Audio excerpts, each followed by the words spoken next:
ಸ್ವರದಿ ಬೆರೆತು ಚಲನೆ ಮರೆತು ನಿಂತಿರಲು ನಾದಮಯ ಈ ಲೋಕವೆಲ್ಲ ನಾದಮಯ.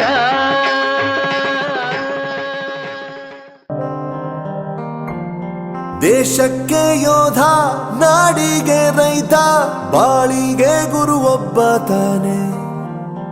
ಅಕ್ಷರ ಕಲಿಸೋ, ಅಜ್ಞಾನ ಅಳಿಸೋ, ಅವನೂನು ಅನ್ನದಾತಾನೆ. ತಪ್ಪು ಸರಿಯ ತಿದ್ದಿ ತಿಳಿ ಹೇಳಿ ಸಮಬುದ್ಧಿ ನಮ್ಮ ಚಿತ್ತ ಶುದ್ಧಿಯಾಗೋ ಹಾದಿ.